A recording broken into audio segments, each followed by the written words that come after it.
Good evening, everyone.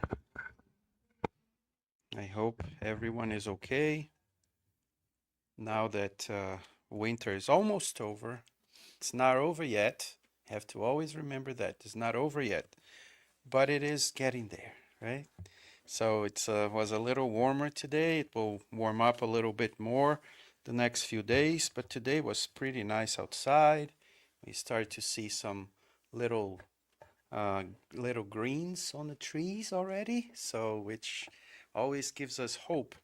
That means that nature is working as it should be, right? And hopefully we are also working as we should be working, and we're gonna talk a little bit about this tonight. But before we do that, let's do our initial prayer. Let's, if we want, let's close our eyes so that we can connect with God even more than we are right now, and raising our thoughts even higher and going inside of ourselves as well, so we can find God within ourselves, but also outside of ourselves, and saying, "Dear God, dear Creator, our Father, our Mother, our friend, here we are once again at our Cantinho de Luz, so that we can together raising our thoughts, opening our minds and our hearts to your love, that we can feel your presence in everything that surrounds us, so that your love can go deep inside of us and release ourselves from our old selves, so that we can improve and be better spirits and be a better us. May your presence be felt, but most importantly, may we seek for you and be in the lookout, watching and seeing and looking around ourselves and noticing you in all the smallest things in the world, so that we can be aware that you are with us at all times. May Jesus, our friend, the one that gives us, that came here to talk to us and to teach us, may we also feel his presence, and may we learn with him that you are not far away, but you are really very close to us. May your blessings bless tonight's meeting, bless our hearts, our minds, so be it. So, tonight, as we usually do, we read a small message from a book before we start our meeting from tonight. With the main topic of the night, we're going to read a message from this book, the Way, the Truth, and the Life, which was written by the Spirit Emmanuel and written through the psychography of Chico Xavier. And the chapter that we're going to read is chapter number 4, which is entitled Work.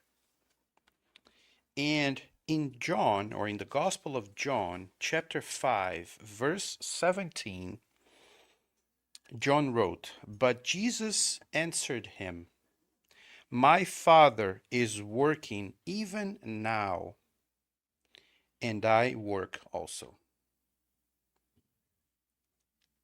And Emmanuel says the following: Everywhere we look, we see unhappy, complaining people.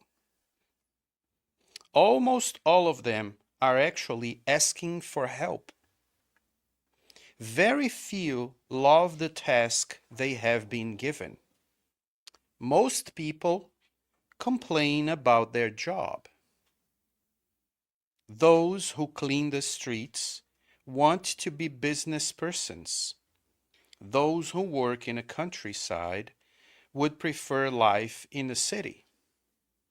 The problem, however, is not the job, but the understanding of the opportunity.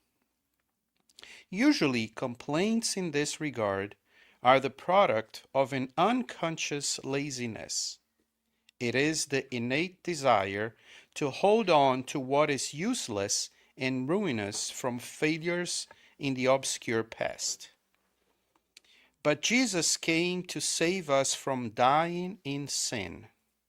He brought us the blessing of work, which is the unceasing activity of life, so that we may know how to honor our own endeavor. Jesus referred to the Father, who never stops working on his eternal endeavor of love and wisdom, and to his own task, which was replete with imperishable dedication to humankind.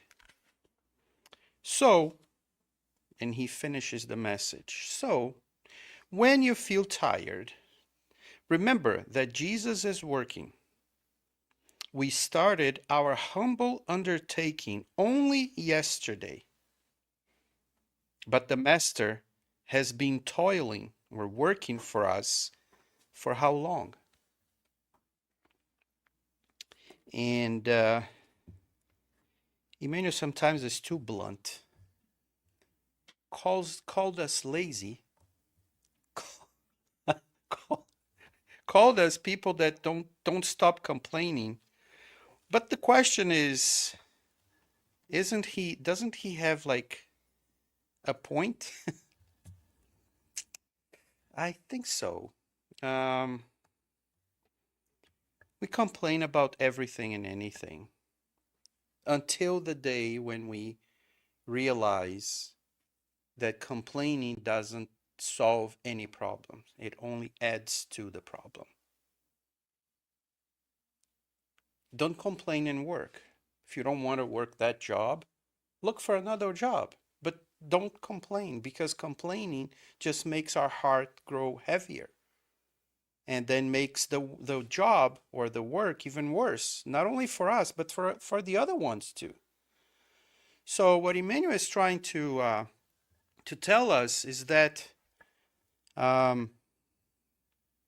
work is part of the creation.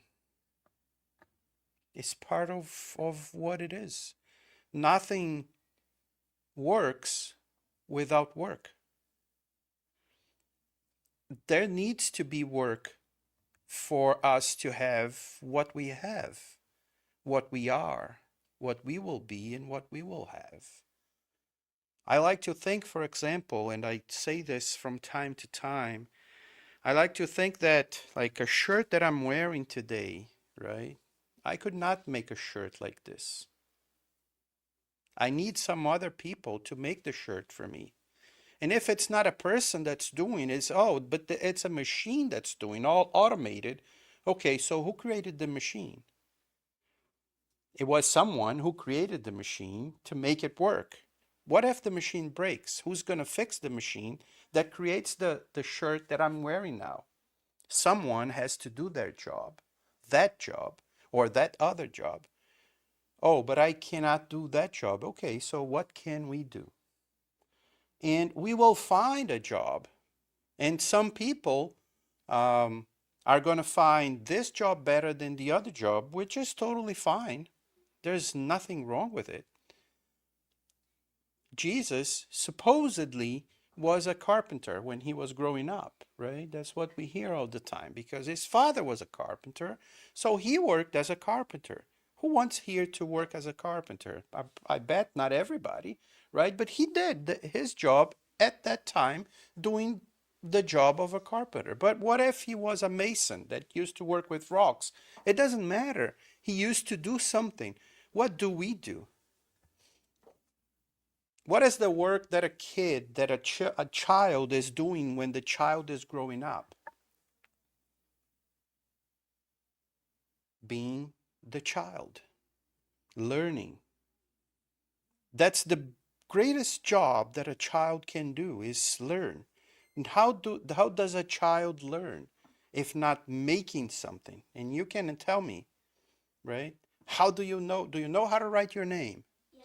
How do you know how to write your name? School. Because you went to school and somebody told you, right? Your name. What's your name? Livia. Livia. What's the first letter of your name? She knows the first letter of her name, L, from Livia. And how does she know? She knows because someone told her. She listened to it and she practiced it. Oh, I heard it so many times that I will never forget my own name. And then you never forget your own name. And then one day you didn't know how to write an L, right? But now you know how to write an L. How do you know it? Because you did it. How many times did you write the L? Exactly. You don't know because you did it so many times. And you're going to do it so many more times throughout your life, just like I do. Not L, M's, right? It's a different letter, but we do it by repeating, and that's our work. Our work is to do something that's useful, sometimes for us, sometimes for other people. And then we try to improve life for everybody because each one of us, we are doing our own part. So, oh, I'm lazy today. Oh, that's fine. I mean, we need to rest, so we rest. That's fine. There's no big deal about it. We rest.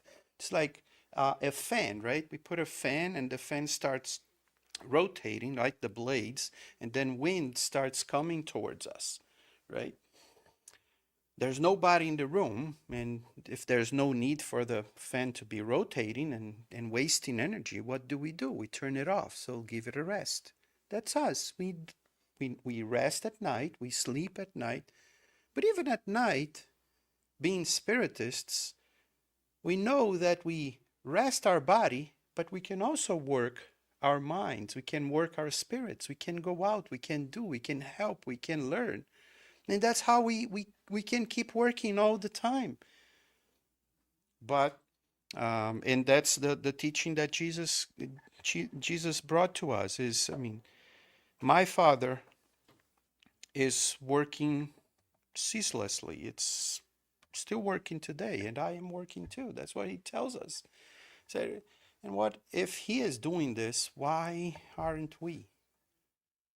So, um, the balance between work and rest, and the balance of knowing what to do, when to do, it's as we keep moving forward, that's how we grow. But we have to understand that complaining and being lazy, I mean, we're just postponing whatever we need to do in terms of our own evolution and our own progress. So let's work, let's rest, let's work, let's rest, and let's keep doing it just like the world does, right? It's always a cycle of up and down, work and rest, rest and work, and then that's what we keep doing. So this is chapter number 4, very very small chapter actually of the book, The Way, the Truth, and the Life by Emmanuel and Chico Xavier. This is one of the covers that they have out there. But now let's invite our dear Maria Plummer. She was here last month, and I told her that we would invite her again soon. And then she said, I can do it next month. I said, yeah, you're invited. We accept it. So she's back to talk to us about a celebration of absence, the mercy of divine interruption. And let's hear it because the title, it certain opens up a lot of stuff that can be talked about this. So Maria, thank you for coming once again, and now it's your turn. Thank you, Mackenzie. Thank you for the center for having me today. I'm really grateful to be here. Um, Thank you for your talk. I won't admit that we were complaining about work getting here, so we won't say that. Um, if you notice, I have cue cards in my hands, and I'm going to also read from them because it has to do with what I'm going to talk to you about. So um, it's going to be a journey for sure. So today, first and foremost, thanking God in the spiritual plane for allowing me to be here today to share with you my journey. And it's a celebration of absence, the mercy of divine interruption. So, I'm sorry, guys, went too far. So, it's interesting because I never would have expected to be grateful for the absence or interruptions or even mercy. I didn't think I would be so excited and grateful to expect to feel that way. I remember I said I would be reading from cue cards because it was part of what I was going through as well. So it says, um, definitely the title is a reflection of celebrations of absence, the mercy of divine interruption. Sometimes the moments in life that feel lost or interrupted later reveal themselves as guidance. Okay. So this is a beautiful image for me because it has to do with the moment in the gospel. And it spoke to me a lot. This is a moment in the gospel that has always touched my heart. The disciples are in the boat with Jesus, and you guys are familiar with this story. You've heard of Jesus being in the boat with the disciples. This one in particular has to do with a storm when the storm begins to rise. And it says, the winds grew violent, the waves began filling the boat, and Jesus is asleep. He's not anxious, he's not rushing to control the storm. He is resting in the stern. And it took me a moment to figure out because I don't know the parts of a boat. I'm like, what is a stern? So the stern is the back of the boat where actually it holds a direction where the boat goes through. You know what I mean? So you can go left or right through the back. But that's where Jesus was resting. And that was very important for me to understand that he was resting in the back. So the disciples were very concerned. They were very worried. Can you imagine being in the ocean? I don't know about you, but I'm not a fan of water. After the Titanic, I have a very, very, very different perspective on whether I want to go on a cruise or not. So for me, even thinking about their time frame, being in a storm, especially in a boat of this size, um, and obviously the waves are crashing, water is going in. And the disciples are very concerned. They wake him up and they go, Master, do you not care that we are perishing? Very dramatic. I mean, it's a storm. I probably wouldn't say it the way I'm saying it. They probably would have shaken, like, Jesus, wake up now. So Jesus stands and says only two words, just two words: peace, be still. And the storm obeys.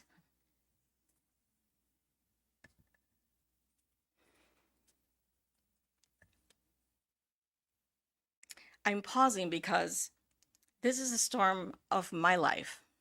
And I've never shared this storm story with anyone, not with my family, not with anyone. But here I am in public, literally talking to you about my storm. So just bear with me because it was not an easy storm for me.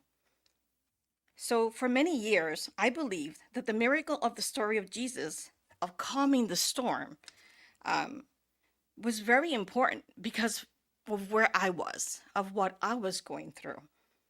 But later I realized that it was something deeper. The greater miracle was not that the storm stopped. The greater miracle was that Jesus was calm before the storm even stopped. And that's important to note.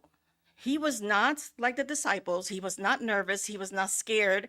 He wasn't doing any of the same actions that the disciples were. But Jesus was calm. And because of his calmness, he was also able to command the storm to stop, to stay still.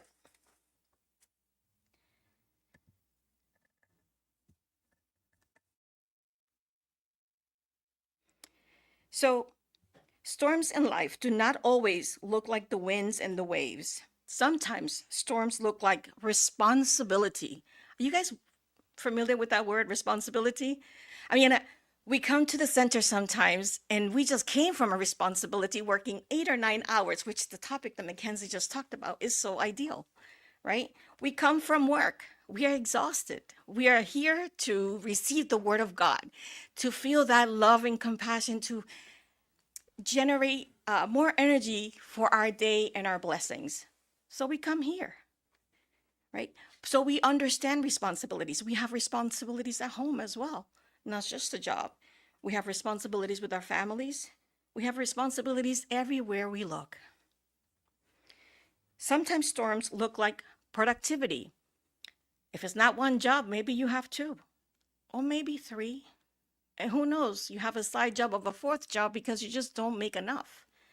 Productivity, that could be a storm. Sometimes storms look like doing everything for everyone. Have you ever felt like that? You have your day off, you have plans, you're going to do something, but it doesn't turn that way. It turns out to be something more. You have to be available for someone else, or you feel like you have to do something for someone else. But instead of feeling that feeling of, I'm going to do this for this person, you start to feel the weight like, oh, I just needed 5 minutes for myself, just 10 minutes today. Or I won't even ask much, just 2 minutes for myself. You ever felt that kind of weight? We call it strength because that's what we know, right? Responsibilities, productivity, those are our waves.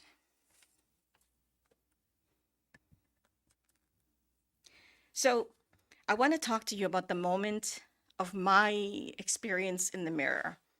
The storm I refused to name, but it did name me. The storm called me out. The same way that Jesus said, "Be still," it made me still. My storm did all of that. At that point in time of my life, I had 3 jobs. I was working as a professor. I was working within my own business of bridals and alterations. I was also working for another business that had bridals and alterations. I was also working a different side job. So I really had 3 jobs. That doesn't include the fact that you go home, because we do have to cook, we do have to clean. And I don't know about you guys, but I wish there was a way to stop the mailman bringing me bills. So, and we have those, right? So we have those worries as well. I am the mother of 2 children. And I want to explain it a little bit. When my children was born, especially my daughter, my first daughter, my only daughter, I didn't know, like my daughter cried for 6 months. And then when I say my daughter cried for 6 months, I'm not saying she took a break.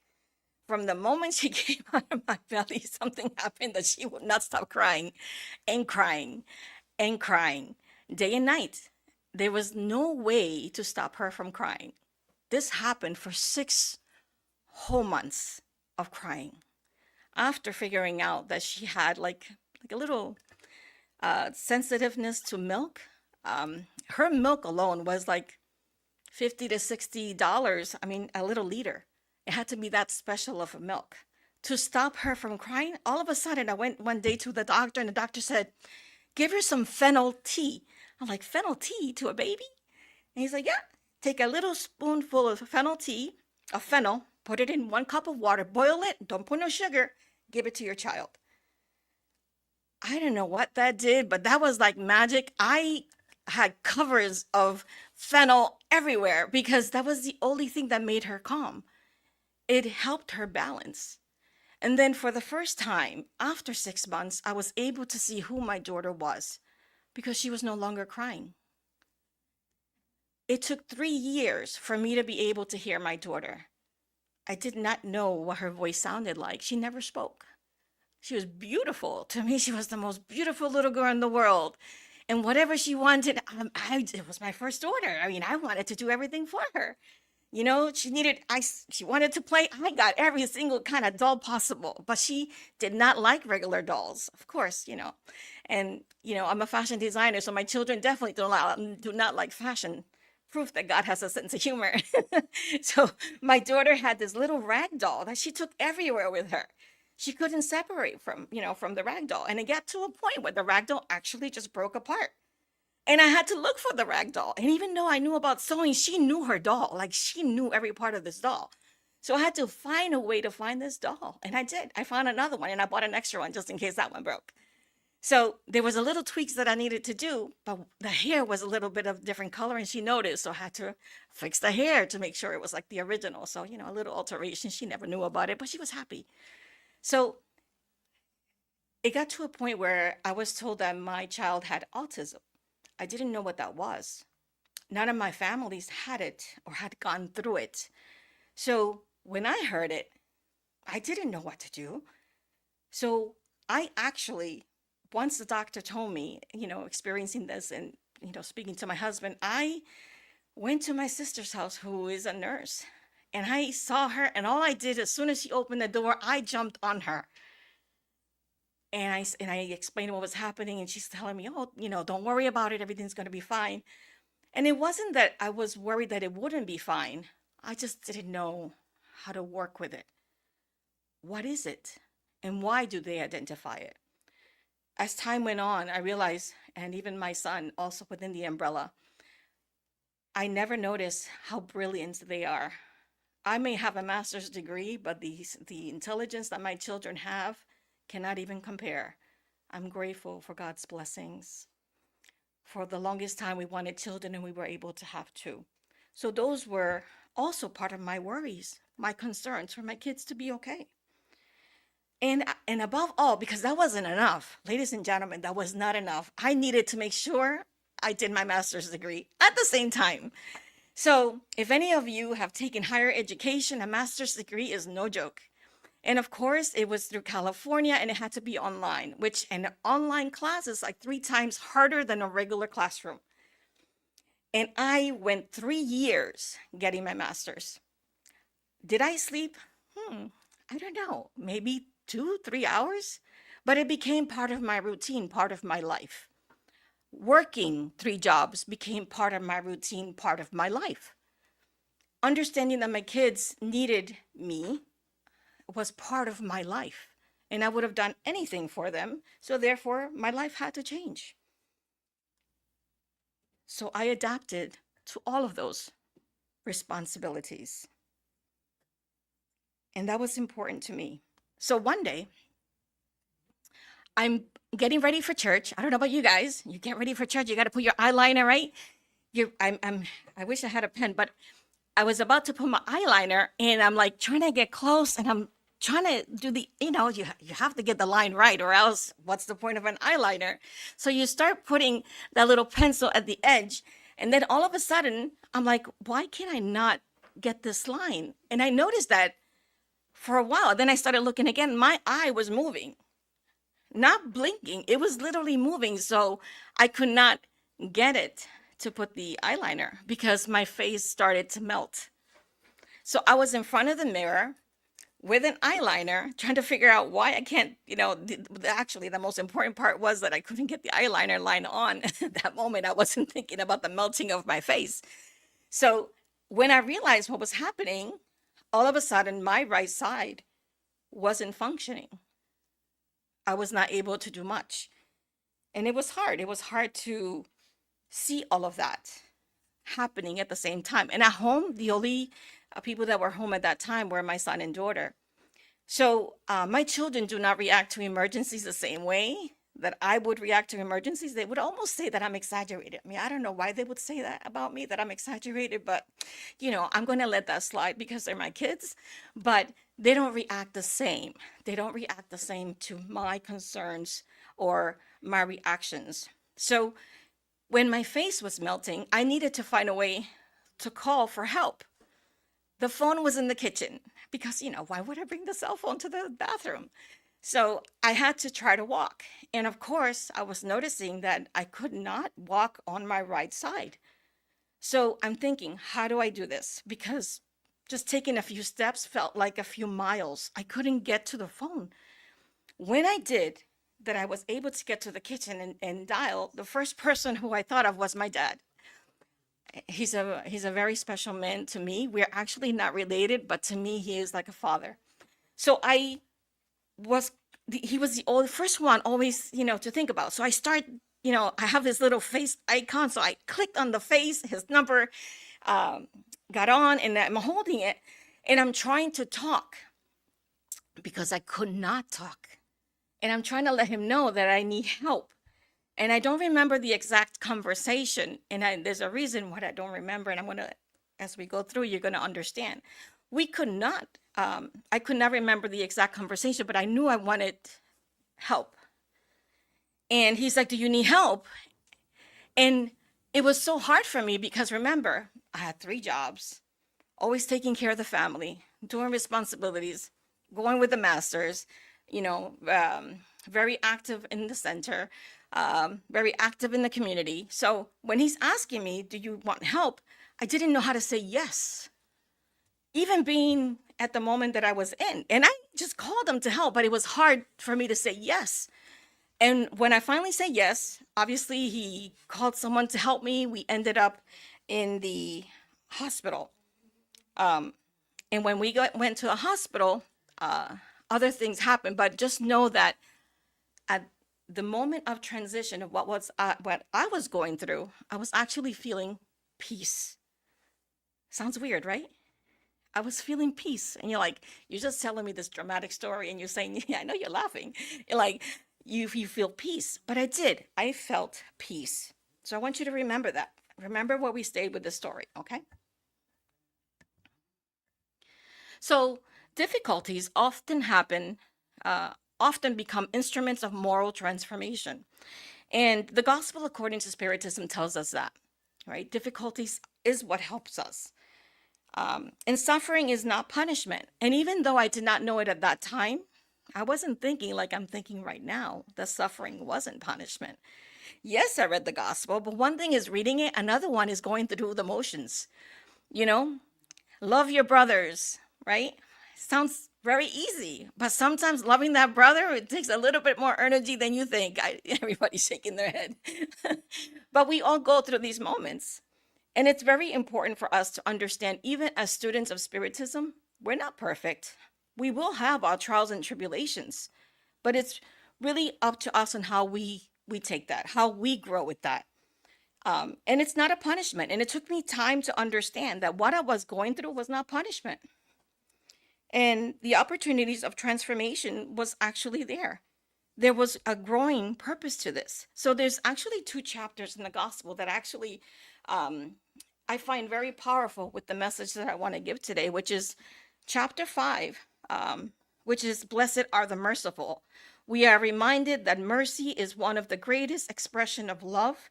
Sometimes that mercy, the mercy that we receive, it's unexpected and God appears in different ways. And the other one that I truly find that it correlates the same is faith moves mountain.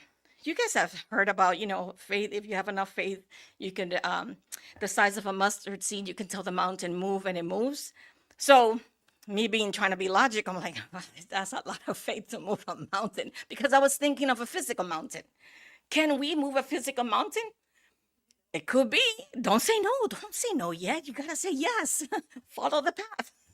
It could be that we can get to a point to have so much faith that, yeah, we can tell a mountain to move it, it'll move. But they were talking about different mountains. They're talking about the mountains that we build inside, the walls that we build inside, everything that we create to shield ourselves. How many times have you been close to someone and yet you feel so far away? Not because they're not close to you, it's because you have built this barrier, this invisible barrier that nobody can get through. It's very difficult. But these 2 chapters talk very clear and aligned with what I want to do, with the inner calmness that Jesus demonstrated in the boat, right? It aligns with that faith. That is why the story of Jesus calming the storm fits very good with what we're teaching here because it talks about that faith. Jesus did not waver from his faith. He told the storm to be still and it obeyed. Can you guys do that right now? If there's a storm, if you tell the storm, to stop, will it stop? No, you don't feel like you can? But what about if you could? If because Jesus is our guide and model, that means whatever he did, we should be able to do. Is that not correct? So why do we like that? Because you guys are telling me no, right? From the audience, you're telling me no, it's hard. But what if we can? Keep that thought. Don't go away. All right?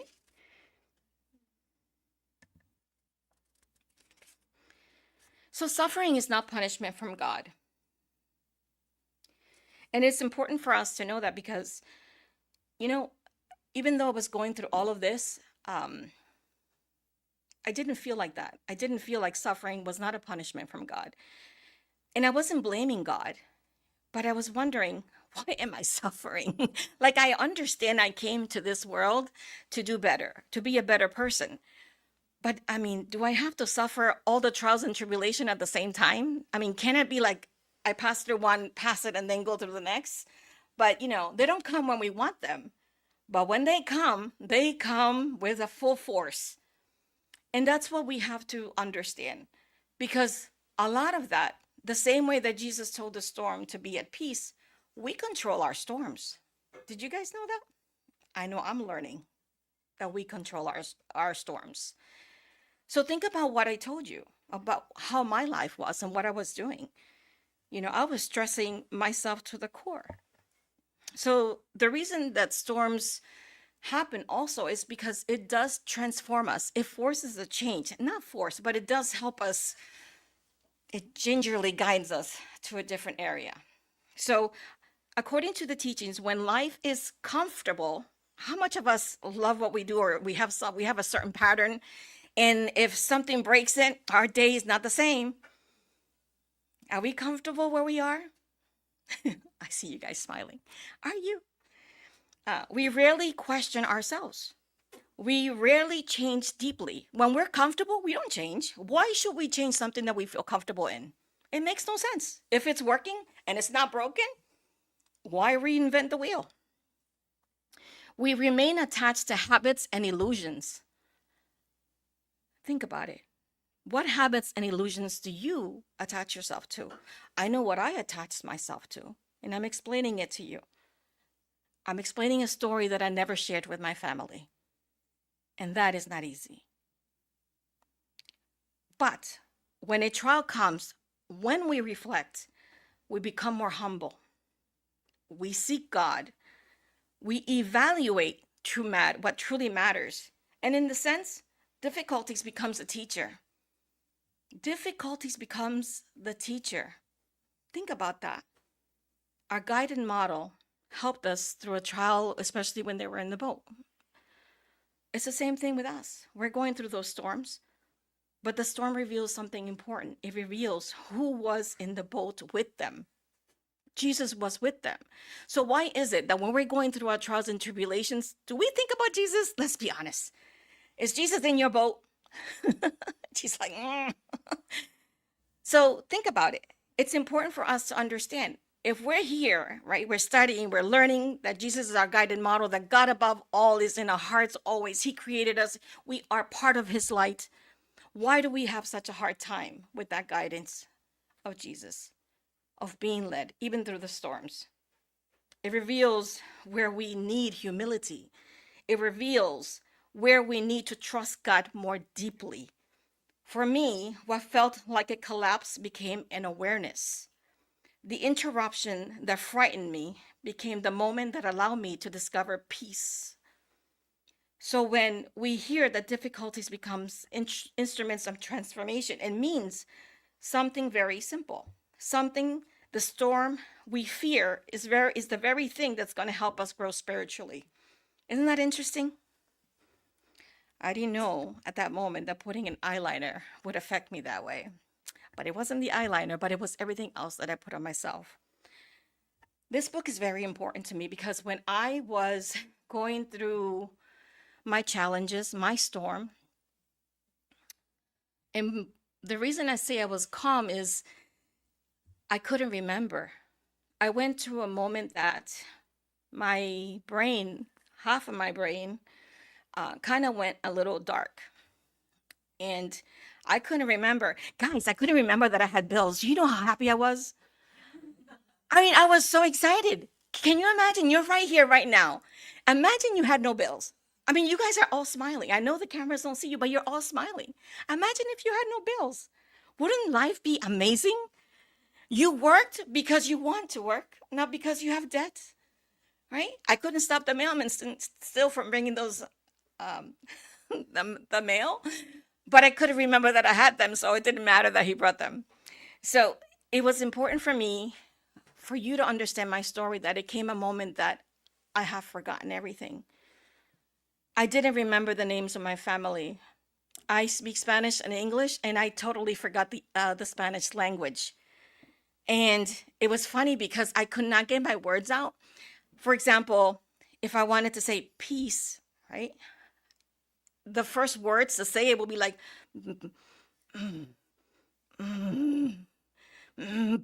peace. So when family would visit me, they would get so they want to help me. That's what family does, right? And I have 9 sisters, 4 brothers, right? And a lot of family. So when they came over, they wanted to help me with my speech. But what happened was, when I couldn't get those words out, I would be more frustrated because I needed to get it out. It's almost like it got stuck. And if I didn't get it out, I was not okay. And I had to teach my family that even though they're going to have to be patient with me, my speech was different. I can no longer speak.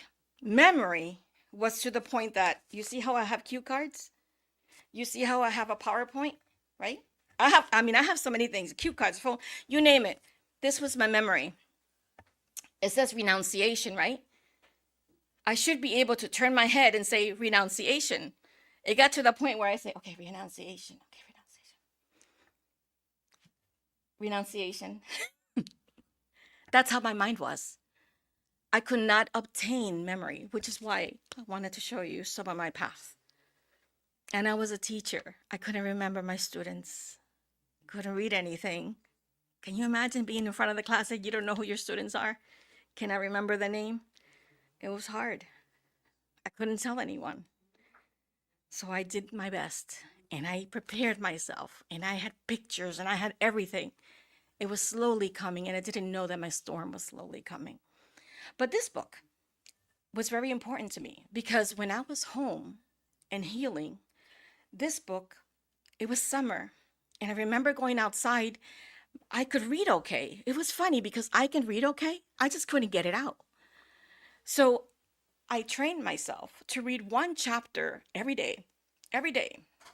I've never cried so much in a summer. Can I just tell you? Every chapter in this book made me cry. It was it was one of the books that really, not only was it inspiring, but it really changed me. It truly did. And what it was during my recovery, I spent a lot of time reading and reflecting. One of the books that accompanied me during my time of health was Renunciation. It's a Spiritist novel by Emmanuel through Chico Xavier. Xavier. In that story, the spirit Alcyon accepts difficult experiences because she understands that trials can help the soul grow in love, patience, and humility. Reading that story while I was healing helped me see my own storm differently. I was no longer taking pity on myself. Every time I read, I just remember the sun hitting me.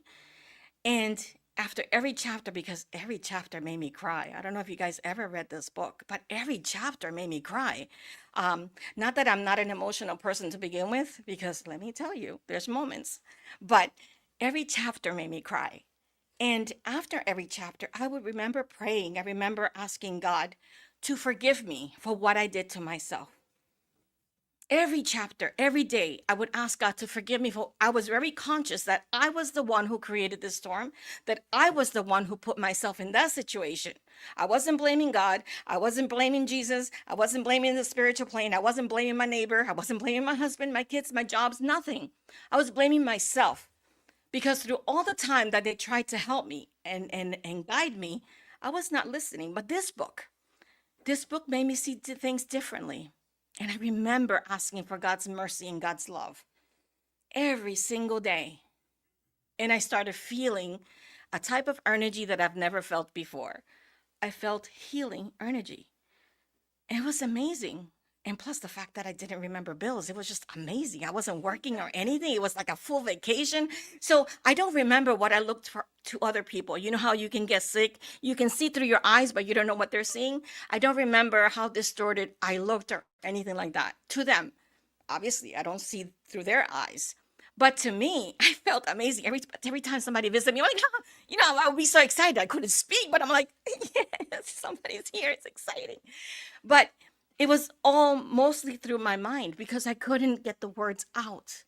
And it was great to see that support through the family, and everything that I was going through. So my storm, I remember when I stayed in the hospital. Let me go back to the hospital. Remember that I said I was overworked. I had a lot of responsibility and I had stress. Do you guys ever get stressed? No, that was fast. You didn't have to answer so fast. You could have held back a little, but I said maybe sometimes. So, stress is very huge in our life. And it's at times we allow it to be even greater than our love. Think about that.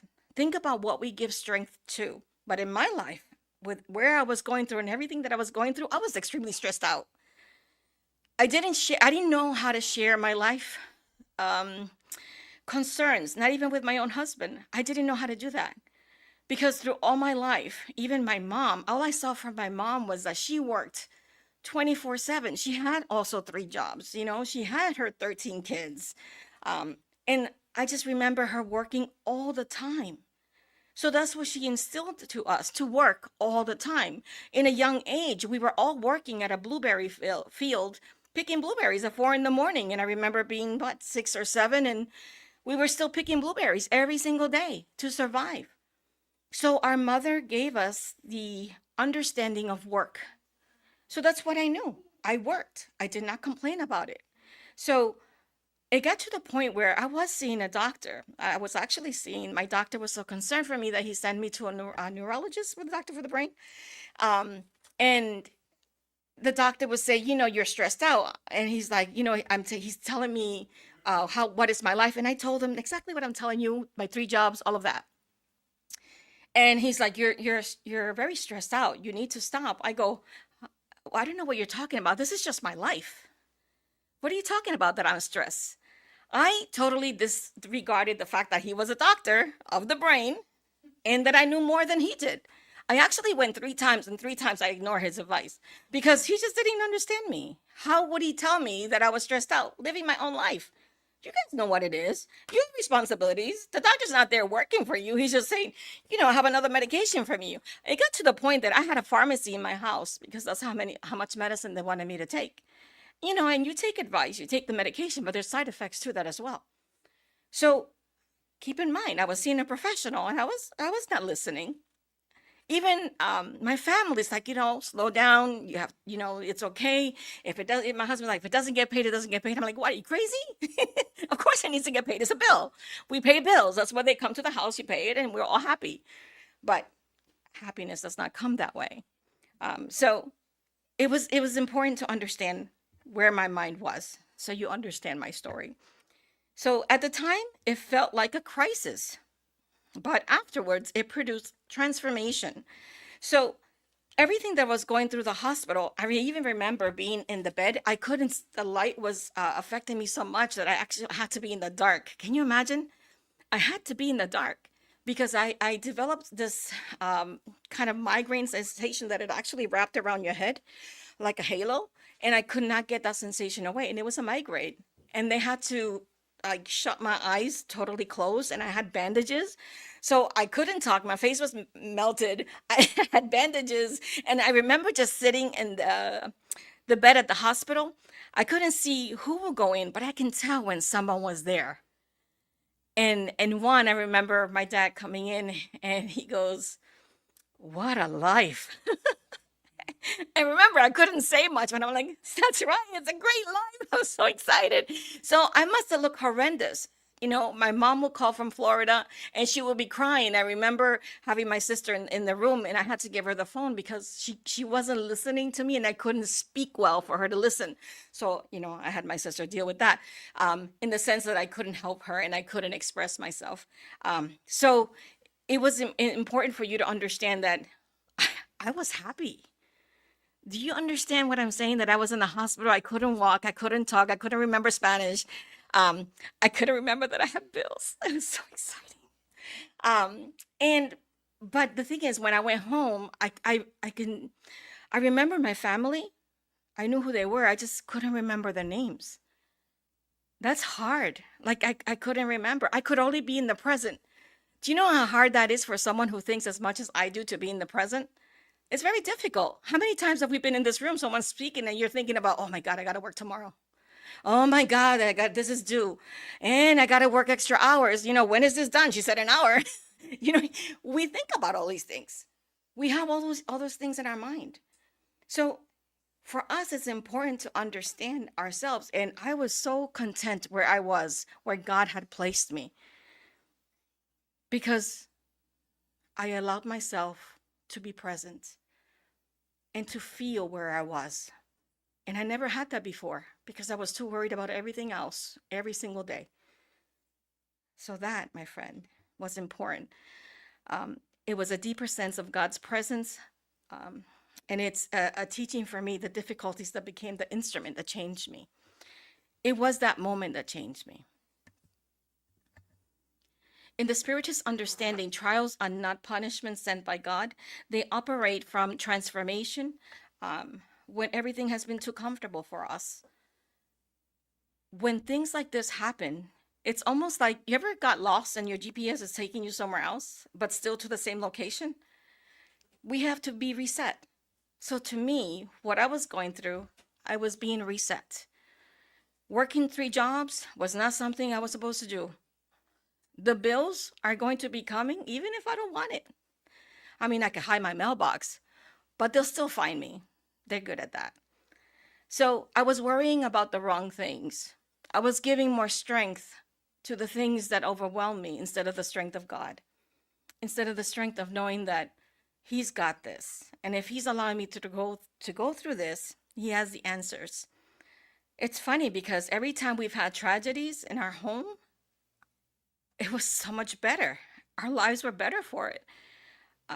For example, we got broken in during Christmas time, and all the toys and everything were stolen. But for some reason, we ended up with more than what we had, if it makes any sense. So the blessings every time we go through something negative in our life, at least through my experience, has been something positive. I remember God's love. I remember the spiritual plane helping me. I felt the energy that they were giving me, and I was embracing it. I was actually looking for it, because every time I felt it, I embraced it even more. I'm like, please, yes, please give me, feed me. That was my nourishment. And the fact that remember, reading that book every single day, it helped me align even more. It helped me focus on what was important, because the story was bringing me back to what was important in our lives. It interrupted my life for sure. So, mercy, Spiritist teachings, right? God is just. God is loving. God does not cause suffering just because He can do it. Life's experience helps the spirit grow. And it definitely helped me through wisdom and love. And it's important because if you understand what I'm telling you, is that although I was paralyzed, although for 6 months I was debt free for a second, because that's what my mind believed, it helped me understand that I was free of the things that I put myself into. I was very sick for a very long time, and I wasn't getting well because I didn't want to get well. I was too tired. I was too sick. I was too exhausted. I made so many excuses that I believed in myself. So even the medication that was given to me by doctors did not help me, because I believed I was in a different place. I believed I was the only one suffering. I believed everything that was happening to me. And mind you, I was the one who was leading it. I was the one who selected 3 jobs. I was the one who decided to go for my master's. I was the one who was doing everything. So why should somebody else be blamed when I was the one who selected it? My health was not great, but I was choosing that too. The moment I just surrendered to God, when I was outside reading, that I was crying because the stories were so touching. And I'm like, God, please forgive me for the things that I put my body through. I understood that I was hurting the instrument that He gave me here on this earth to be better. I was the one destroying it. And the spiritual plane was always constantly telling me, listen, slow down. And I'm in my mind, but how can I slow down? This is my life. What do you mean I'm stressed out? This is how my life is. But then when I accepted the fact that the doctor knew more, I actually went back and I apologized and told him he was an amazing doctor because he was right. That he understood what was happening with me, that he was right, that I was stressed out. But it wasn't until I gave myself to understand that God's plan was better than mine. Me having 3 jobs was not a good plan. Me stressing my life was not a good plan. What I'm telling you and what I'm sharing with you is, if you're sick, you do have the ability to heal yourself. Why? Because you would have that faith that tells you you can. When I started getting healed, I noticed. And that's where I started noticing I had the bills. I had responsibilities. I remember the names. I started remembering. And I knew everything was going to be going away. My face started remembering where it was supposed to be. So I felt it. I could feel the energy of the spiritual plane in God. Above all, honestly, because it had to be God. Why do I say this? Every day I had a nurse in my house. And they had a plan for me that within 6 months, I would start doing getting off the bed. I would do that the next day. Within 6 months, I would start getting up. I would do it the next day. Every time they had a plan, it would be a day for me, not 6 months. And that was through God's grace and understanding that healing was coming because I knew it was possible. And I wanted to heal. I wanted to be healed. But one thing I did ask is, do not take everything away, because I need to remember what I did to myself.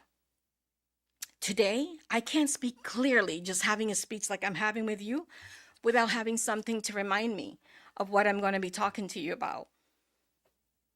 But you know what? I am getting better, and I'm using these less and less.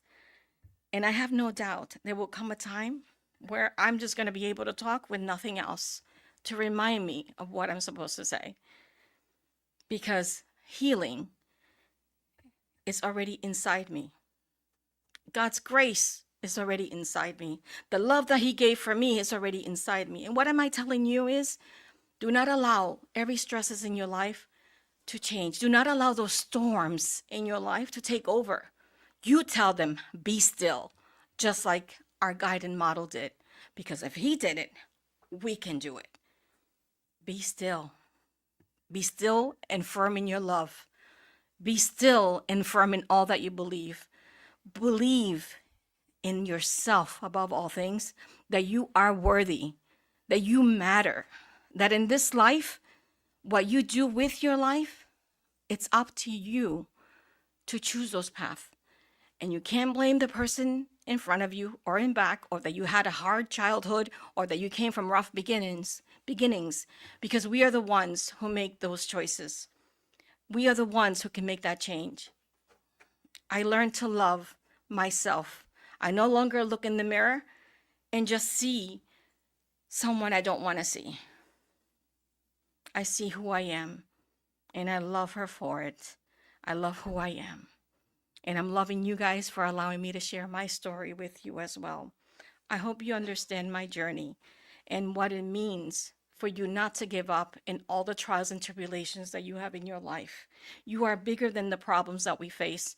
You are bigger than the health issues that you have. If you want to get healed, you can get healed because God gives us that grace. It is not medicine that the doctors give us that heal us. That only holds temporary things, but it never does a healing. Because if you choose, you can have all the medication in the world, but if you say you're sick, you're going to be sick for a long time. And they can give you harder and much higher doses, you will eventually you will be sick from the reaction of the medication that you're taking. I would prefer to have the medicine of God and love in my heart and to ask forgiveness 1,000 times for allowing me to go through this journey of my storms, to understand that I could hold those waters still. And thank you for your blessings. So I would like to close with this small prayer. And it says, Dear God, in this moment, we open our hearts to your infinite love.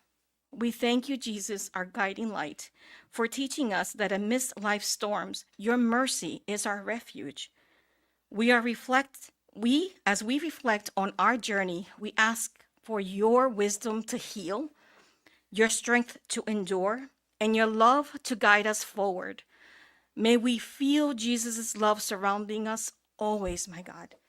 A love that calms our fears and gives us hope. Let us remember that your eternal mercy and love always starts in our hearts. This is our compass. This is our guiding light. Follow what's inside of you because it has never been outside. May God bless you and protect you always. Que así sea.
We're gonna come back to this in a few seconds, but I want to thank Maria for once again what she does, what she did. And before we started, she came to me and she said, "Oh, this is a new book that has connection to what I'm going to talk about tonight. So look at me, not the waves." It's a book that she wrote. It's a children's book. Um, and although she gave it to me, and I think that once we get a gift, right, it's for us to do whatever we want to do with it, right? So I am giving it to Miss Laura. This is a book for you. I'll get it one for me later. So yeah, this is for you. You're welcome. This is Maria's work or Maria's website, one of her one of the works that she's been doing lately, and probably after the storm, right? And it's been like increasing in size and in scope. The Creator's Atelier, and this is, I mean, this is live. The website is live. That's the website name if you want to take note later on. It's a website for, I guess that it's better for you to come here so you can show it. Oh, thank you, magazine. So you know how when we grow up, we can go to the library here and we can buy any kind of spiritist books, right? From Chico, Emmanuel. It's just, I wanted to create something that our children can start their library with. And I find it hard because resources for kids are difficult. And so I built a website that is all free. If you go down the website, you can actually see all these free resources. You click on those buttons, everything is free. There's free books, free journals, free flip books, and it's only works through donation. And the whatever we, for example, the books that are sold in Amazon, anything we make from it, actually we take that money and we buy more books to give the books for free. So it's designed to help our children. We're basically disseminating in a modern way spiritism, the love for God, Jesus above all, right? So we wanted to make stories that they could understand in their level. So if you go up to the tab on the top, if you go, let me see where it is. Our spiritual foundation. See the right there? So this is specifically spiritism for children. But if you go down, there's going to be I wanted to create like a little journey. If you click that, there's going to be soft music because I also want to teach them how to do prayers and a little bit of soft music. And if you go down, thank you. There's just resources that you can click. If you click on the pictures, you'll see little videos and stories of Chico, of why the water is important. Like, why do we use water and the importance of that? Just prayer in itself. And I think it has to start when we're young because anxiety and stress is something that kids also go through. So why not teach them the importance of our thoughts early on instead of waiting as an old person that I am. I actually said that out loud and in public. I know, and it's recorded. Waiting this long to understand what we can be teaching our kids right now in their level so they know how to cope with life, so they know and understand that Jesus does with his teachings is guiding us, but the love that we have for God has always been inside. That God is not somewhere up in the sky or anything like that, that it is in our hearts. So everything that you're seeing in this website is all free resources. And like I said, it's only sustained through donations. So if you think the work is worthy and you want to help out, you could always donate. If you want to sell books in your centers, I was able to have a contract with Amazon that I can give it to you similar to the cost that I have. So you guys can sell it in your centers as well and help whatever you create from that. You could even help the children's session expand within their own libraries with whatever you collect.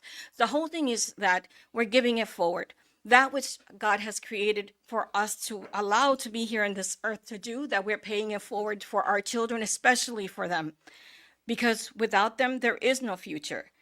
We can build whatever we want in this world, but if they're not steady and steadfast where they need to be, what are we working for? And at the end of the day, I want my life's work to be dedicated to the children. So I hope, please visit the website if you want more information. I can give you more information about the website.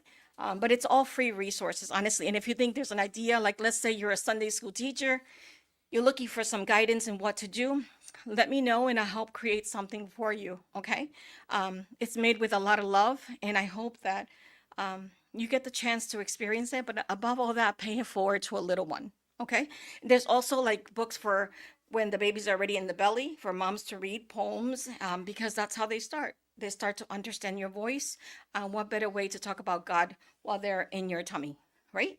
So these are a lot of the books that are on Amazon. And like I said, they're great resources to have because this is how we're going to start their library. So when they get older, they understand who Amalia Domingo Soler is. They understand who Emily Boudet is. But it's done to their level. And kids understand kids more than they understand adults. So why not do it through, coloring books, I Spy, and all of that for Spiritism. So I hope you like it. It's been a passion of mine. Thank you.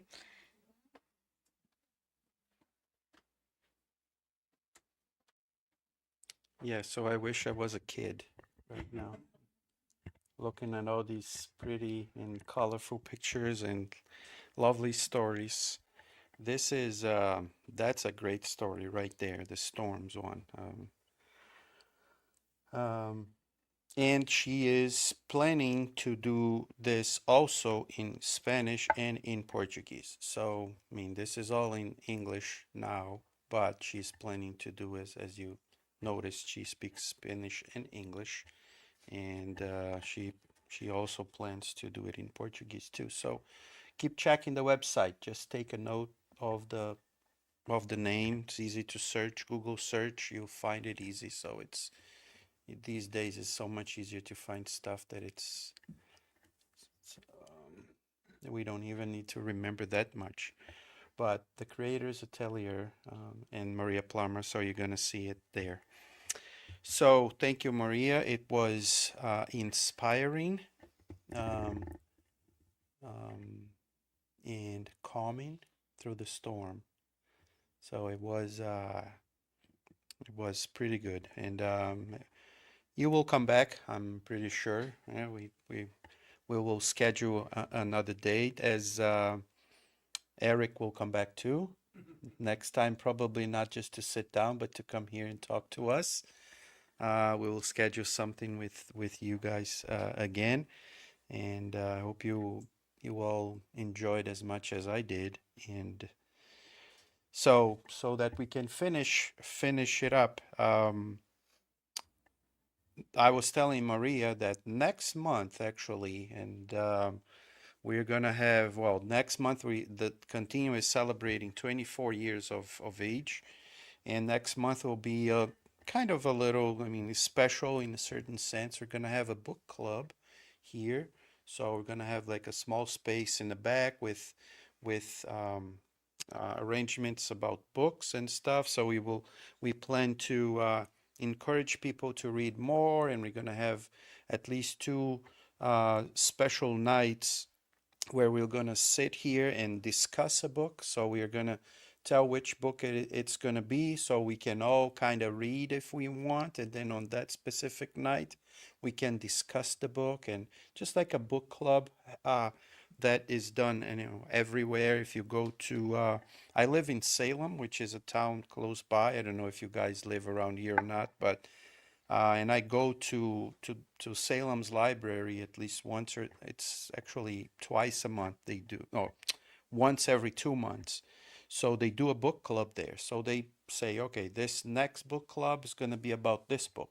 So you read it, and if you want to come sit down a night and discuss the book, and then like 8, 10 people show up, and then we discuss the book. So we're going to kind of do something similar here. It's not going to be a talk like I'm doing now. We're going to sit down, and everybody's going to, if you read the book, or if you only had read half of it, but it's going to be a nice little, different little activity. It will be at the end of April. So there's going to be enough time for people to read the book. We're going to disclose the book pretty soon, so people have time to read the book. And and I was telling Maria that maybe one day we'll do one about a kid's book too. With all this selection of books that she has here, why not, right? Have a selection of, read one or two, and then discuss her books. Unfortunately, we don't have that many kids today anymore in the group, so we don't have our Sunday meetings, or actually our Saturday meetings as we had in the past. But I see Laura here today. I see another one, little one right there. Maybe they start coming more, and then we can reactivate our children's activities in the future.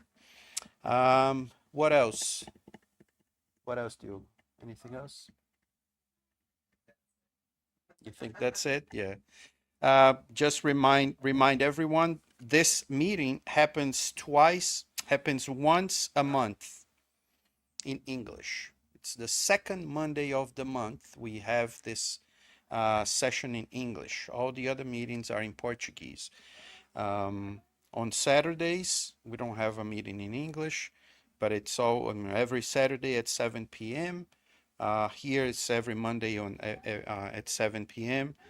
And we have our study group, which happens Tuesday nights at 7.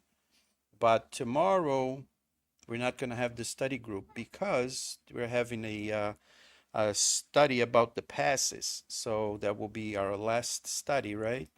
And then the week after that, we come back to the study, and we're studying the book by Emmanuel and Chico as well, not Renunciation, but Paul and Stephen. So that's the book that we are studying. And And I think that's it for today. I'm well, once again, I was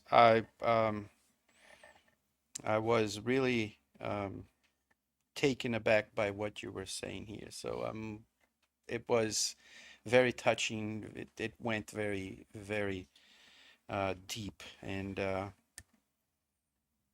I I mean I as a prayer, and I'm just gonna read this text really, because this is, to me, this is a deep prayer, and I'm just gonna put the text back here. That's why I said that I was gonna put the text again, so that we can maybe, just read it again and just feel Jesus and feel God with us by looking at this wonderful picture of the boat and Jesus controlling the boat through calm seas or through stormy seas by saying, "Dear God, in this moment we open our hearts to your infinite love.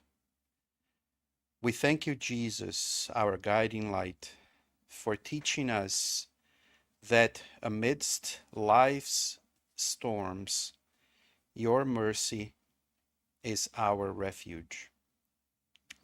As we reflect on our journey, we ask for your wisdom to heal, your strength to endure, and your love to guide us forward. May we feel Jesus' love surrounding us, a love that calms our fears, a love that gives us hope. Let us and allow us to remember that your eternal mercy and love is always, always with us. Thank you, God. So be it. Thank you, everyone. I hope everyone have a great night. As you go back home, may God bless us all. We're going to the passes, right? Yeah.